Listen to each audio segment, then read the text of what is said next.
La herencia del silencio. La casona de la calle San Luis Potosí olía a polvo viejo, a orina de gato y a esa envidia que se queda pegada en las cortinas de terciopelo. Cuando me dieron las llaves, el abogado no me dijo nada de las reglas. Solo me entregó un manojo de metal oxidado y me miró con una lástima que en ese entonces confundí con cortesía. Tu abuela era una mujer particular, fue lo único que soltó. Particular. Esa es la palabra que usa la gente bien de la Roma para no decir loca de remate. Leonora, mi abuela, se quedó muda el día que el abuelo murió en el sismo del 85. Al menos, eso decía la familia, 40 años sin soltar un ay ni un pásame la sal. Se volvió una sombra que caminaba por los pasillos de techos altos, comunicándose solo con notas amarillas pegadas en los muebles. La primera noche, mientras arrastraba mi maleta por el recibidor, vi la primera nota. Estaba pegada en el marco de un espejo de cuerpo entero con bordes de pan de oro. La letra era un garabato apretado, nervioso. No te mires a los ojos si el reloj de la sala empieza a sonar. El reflejo tarda un segundo más que tú en parpadear.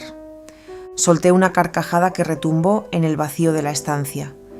Pinche abuela, hasta muerta quiere dar órdenes, pensé. Pero el eco de mi risa me resultó extraño. No terminó de golpe. Se arrastró por las molduras del techo como si algo arriba estuviera probando el sonido, saboreándolo. Me instalé en su antigua recámara. La cama todavía conservaba el hundimiento de su cuerpo menudo. Por todos lados había post-its. En el buró. No cuentes los pasos al subir. Si llegas al 13 y no hay escalón, no bajes el pie. En la puerta del baño. Si oyes agua correr y no abriste la llave, no entres. Se está bañando la que no tiene piel. Era una psicosis fascinante. Me dediqué a despegar las notas, amontonándolas en una bolsa de basura.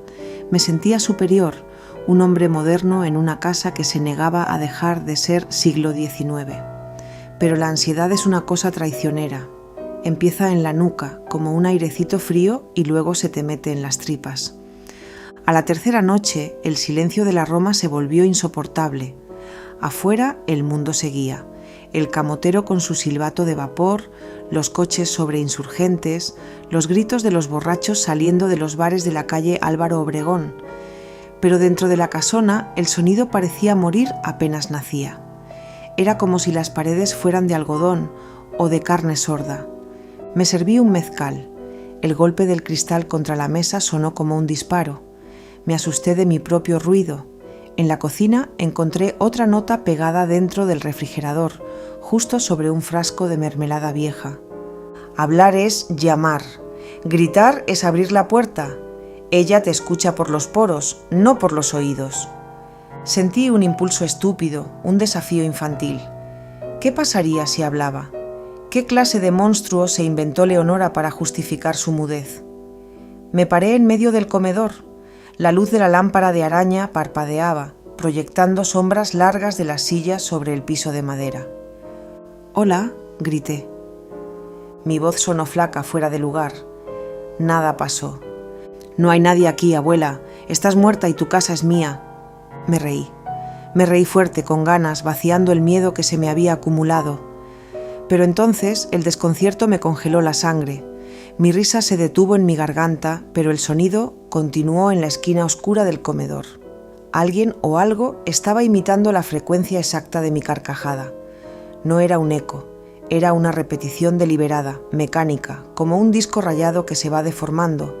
Ja, ja, ja, ja, ja. El sonido no venía del aire, venía de la vitrina. Los platos de porcelana vibraban rítmicamente al compás de esa risa que ya no era mía. Me tapé la boca. El pánico me hizo sudar frío. Recordé la nota de la cocina. Hablar es llamar. Me quedé petrificado. El silencio regresó, pero era un silencio distinto. Era el silencio de un depredador que ya sabe dónde está la presa. Escuché un crujido arriba, luego otro, pasos pesados, húmedos. Corrí hacia la escalera. En mi prisa, mi pie golpeó un jarrón que se hizo pedazos contra el mármol. El estruendo fue glorioso y terrible. En ese instante, la casa entera pareció despertar. Escuché voces, no palabras, sino la forma de las palabras, murmullos que imitaban el sonido del jarrón rompiéndose, miles de fragmentos de sonido chocando entre sí. Subí los escalones de 2 en 2. 1, 2, 3. Llegué al 12, 13. Mi pie buscó el suelo del descanso, pero no encontró nada, solo un vacío oscuro que olía a humedad de sótano. Me tambaleé, agarrándome del pasamanos. Miré hacia abajo. No había escalones, solo una garganta de madera y sombra que parecía esperar a que yo cayera. Regresé al escalón 12, temblando. Me senté ahí abrazando mis rodillas. No me atrevía a moverme. Entonces escuché el reloj de la sala. Empezó a dar las 3 de la mañana. El mecanismo sonaba como si estuvieran triturando huesos de pájaro. Levanté la vista. Frente a mí, en el descanso de la escalera, estaba el espejo de pan de oro que no alcancé a tapar. Me vi a mí mismo. Estaba pálido, con los ojos desorbitados, pero mi reflejo no estaba asustado. Mi reflejo tenía una sonrisa de oreja a oreja que yo no estaba haciendo. El yo del espejo movió los labios. No escuché nada con los oídos, pero sentí las palabras vibrar dentro de mis propios dientes, como si me estuvieran usando de bocina. Gracias por invitarnos a pasar, vibró mi mandíbula. Entendí entonces la herencia. La mudez de mi abuela no era trauma, era un contrato de arrendamiento. Ella les pagaba con su silencio para que no se la comieran, para que no salieran de las grietas del porfiriato. 40 años de aguantarse los gritos, las canciones, los suspiros.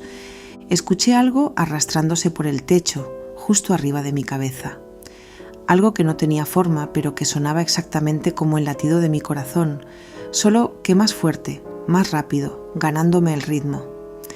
Saqué un post-it del bolsillo, el último que no había tirado. Tenía una instrucción que no quise leer antes. Si ya te escucharon, solo queda una opción.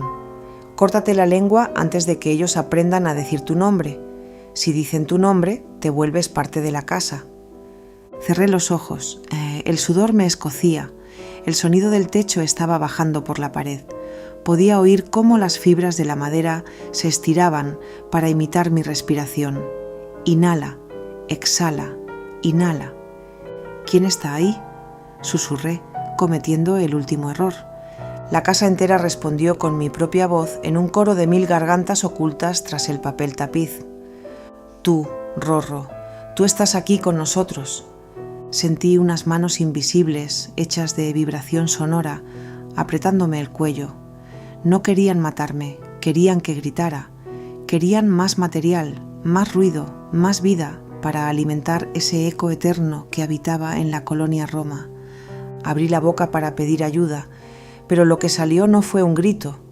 Fue el silencio de mi abuela, denso y pesado como el plomo, llenándome los pulmones mientras mi reflejo salía del espejo para ocupar mi lugar en el escalón 12.